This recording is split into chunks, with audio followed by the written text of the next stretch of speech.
मेरे एनाटॉमी में सिर्फ 32 मार्क्स आए थे।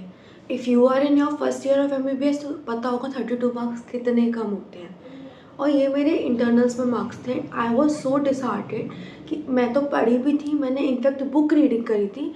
Even after so much study मैं क्यों नहीं कर पाई, या फिर मुझे लग रहा था शायद मैं ढंग से पढ़ी ही नहीं हूँ, सिर्फ नाम मात्र के लिए पढ़ी हूँ। मुझे इतने सारे सेल्फ डाउट हुए थे ना उस वक्त। I cried so much. But in my professional exam of anatomy I scored 70 marks. 70 number आए थे मेरे, जो कि मेरे कभी भी किसी इंटरनल्स में नहीं आए थे, लेकिन मेरे प्रोफेशनल्स में 70 नंबर आए थे और एक में 69 आए थे। तो मेरे अंदर एक्चुअल में क्या बदला, मैंने क्या चीज़ें ऐसी बदली जिससे मेरे मार्क्स 32 से 70 तक स्ट्रेच करे। एंड वो चीज़ें ना बहुत ही बेसिक थी। मैं सोच भी नहीं सकती थी कि इतनी बेसिक चीज़ से इतना ज़्यादा मार्क्स चेंज हो सकते हैं। तो when I talked about this to my professors, उन्होंने बोला कि बेटा तुम आंसर लिखती कैसे हो। तो मैंने बोला कि सर मैं थ्योरी वाइज लिखती हूँ और मैं ट्राई करती हूँ, जैसे फिजियोलॉजी में सीनियर्स ने बोला था ना कि पेजेस बढ़ो, वैसे शायद मैं एनाटॉमी में करने लग गई थी कि पेजेस भर के थ्योरी अच्छे से पढ़ के थ्योरी को लिख के। तो मेरे को मेरे टीचर्स ने बोला कि you just have to make these 3 changes, इसके बाद तुम्हारा स्कोर अपने आप इम्प्रूव होगा। And it improved. Internal second में 32, इंटरनल थर्ड में मेरे 50 से ऊपर आए थे, 55 अराउंड, और प्रोफेशनल्स में मेरे 70 मार्क्स आए थे।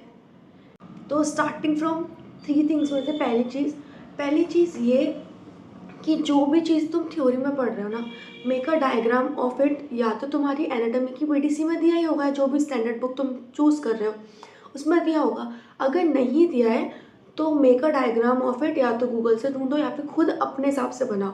That diagram is going to be there, क्योंकि तुमको याद रखना है। और याद रखने के लिए एनाटॉमी में बेस्ट चीज़ है diagram. You are not going to remember a lot of lines, क्योंकि बहुत सारा लिखा हुआ है। And you don't need to remember it. क्यों अपनी एनर्जी उस जगह पे वेस्ट करनी है थियरी रटने में। इससे बेटर है कि you make diagrams, revise diagrams and ace diagram. Seriously I made another copy, diagram copy. और एक्चुअली में ये हमको प्रोफेसर्स ने बोला था सेकेंड इंटर्नल्स में, हमारा सबका रिजल्ट थोड़ा बहुत ऐसा ही आया था। तो उन्होंने तुरंत बोल दिया था कि एक डायग्राम कॉपी बनाओ to revise all the diagram. तो जितने भी डायग्राम्स थे ना, हमने सारे उस एनाटॉमी की कॉपी में बनाए थे। And we revise that copy so much, हर इंटरनल्स में, हर टेस्ट में और प्रोफेशनल्स में भी, कि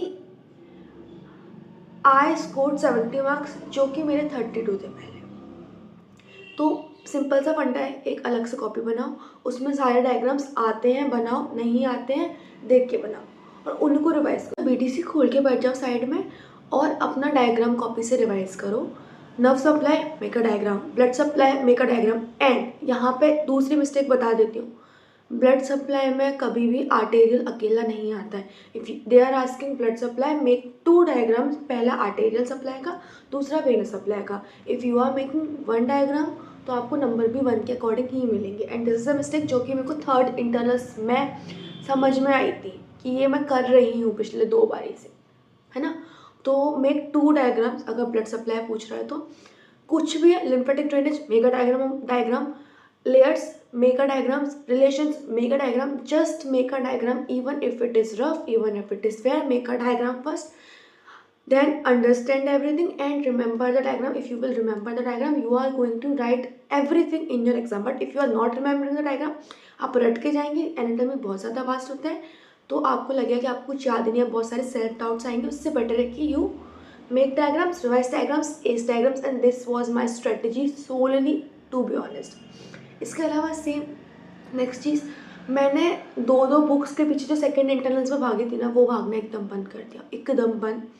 मैंने कहा मैं फर्स्ट इंटरनल्स में बीडीसी से पढ़ी हूँ एंड आई गॉट थोड़ा बहुत बेटर, इससे तो बेटर ही मेरा स्कोर आया था। तो I am going to stick on BDC and read BDC, चाहे मुझे टॉपिक समझ में आए नहीं है। अगर डायग्राम नहीं समझ में आ रहा है तो I will go to Google and उस डायग्राम को मैं वहाँ से ढूंढूंगी, किसी और बुक से नहीं, क्योंकि बुक्स में चीज़ें देख के फोमो होता है, ठीक है।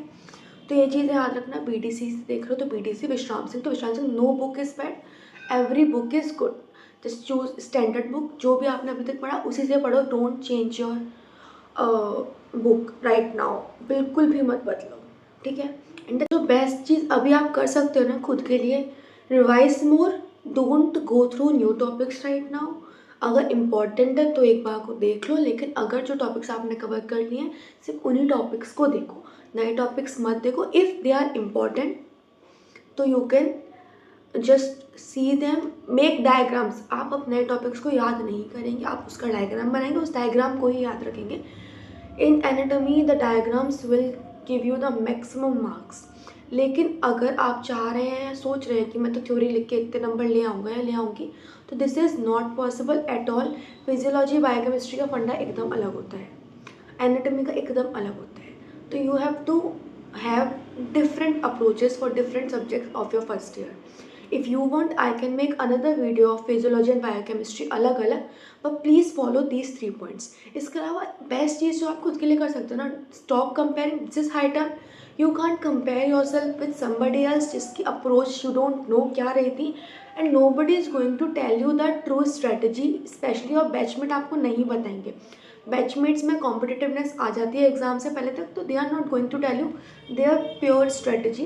सो the only thing you can do for yourself is focus on yourself, focus on diagrams, read theory, make diagrams and revise diagram. You don't need to revise theory again and again and again.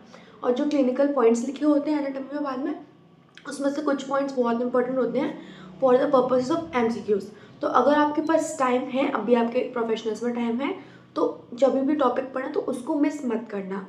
और revise करने के लिए same use diagram notebook. मैं 1000 बार बोल चुकी हूँ इस video में, diagram diagram diagram. Remember this, diagram is the only thing you are going to do for yourself, and it is going to give you those marks जो आप चाहते हो, and this is true. Last but not the least, don't focus on number of pages. आपके number of pages आपके marks decide नहीं करेंगे, number of pages आपका result decide नहीं करेंगे। फोकस ऑन उस उतने पेजेस में से आपको कितना दिमाग में घुसा है। तो focus on understanding more, because you are going to write exam according to the understanding जो कि आपने उस सब्जेक्ट की या चैप्टर की बनाई है। आपने इतने पेजेस कंप्लीट करे थे, आज आपने 50 पेजेस कंप्लीट करे, तो आपका एग्जाम में क्या परफॉर्मेंस रहेगा वो नहीं डिसाइड हो पाएगा। तो just focus on understanding the number of pages you are doing.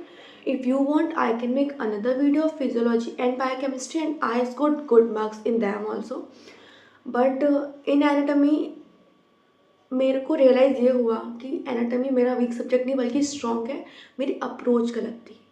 और ये मैंने अपने पर्सनली भी सारे जूनियर्स को बोला है, और believe me, I have seen a huge difference in everybody's marks including me.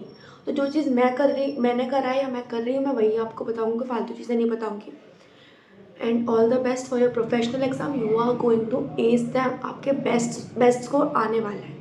Just trust yourself, trust the process, and don't be in FOMO. Everybody is studying. कोई आपसे बोल रहा है नहीं पढ़ रहा तो वो भी पढ़ रहा है, कोई आपसे बोल रहा है वो पढ़ रहा है तो वो भी पढ़ रहा है।